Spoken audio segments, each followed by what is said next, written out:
Hi, I'm Beth Gerald, and I'm a librarian at Sanibel Public Library. Today, I'm going to be showing you how to use DigiFind-It, which is Sanibel Public Library's newspaper archive. So first things first, you're going to want to head over to our website, which is www.sanlib.org. That's sanlib.org. And when you get there, the homepage is going to look a little something like this. You're going to want to click on that Resources tab, which is located in the top bar. And once you get there, you're going to scroll down just a little bit to under the resources categories. There's lots of different stuff, but what you're going to be looking for is newspapers.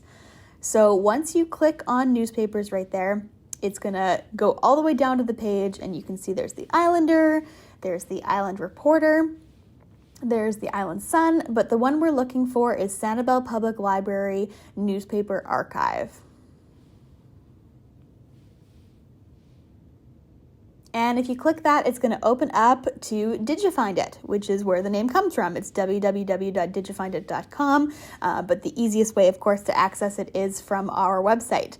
We're on the home page right now, but you can see there's the Islander, the Island Reporter, the Island Sun, and the Search. So if I click on the Islander, for example, I can see all the years of the Islander that are available from 1961 all the way through 2020, and of course that is updated every year as we go.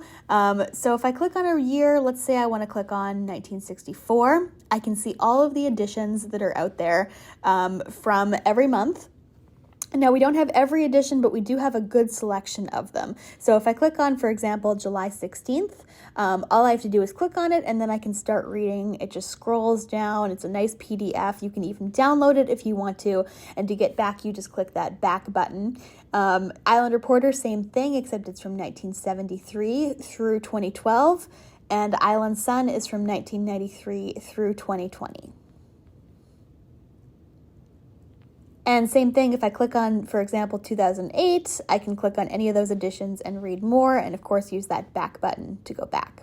Now, the search function is a little bit interesting. If you're looking for something specific, you can change in here the newspaper that you want, so you can only search in the Islander, Island Reporter, but if you're just looking for general information, I would recommend sticking to that all button.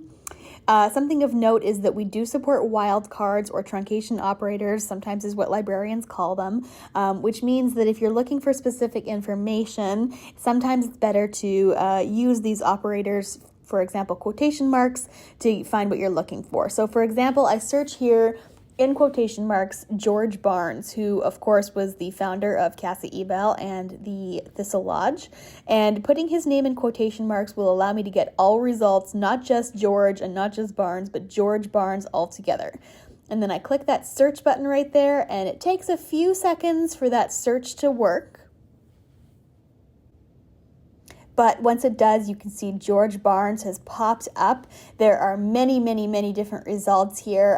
More than 43 results found. You can sort by relevance or you can sort by date. You can see here we have 5 pages of results, and in this instance, it's sorted by relevance. So you can see, oh, yep, that looks like the right result for me. 1978 in June. That's exactly the one I want. So I would just click on that to open the newspaper and start reading, and it's going to take me down to the article where George Barnes is mentioned. You can also do another search, so it doesn't just have to be a person. You could search for a thing as well. So for example, in this keyword operator, I'm going to search Hurricane Charlie. And of course, I'm not expecting to see any results from before 2004, but if I want to see pictures of the island right after the hurricane, or what the island looked like before and after, this might be the best way to search that. So I just type in Hurricane Charlie in those quotation marks using that wildcard, and I press search. I wait a little bit, and then Hurricane Charlie pops up.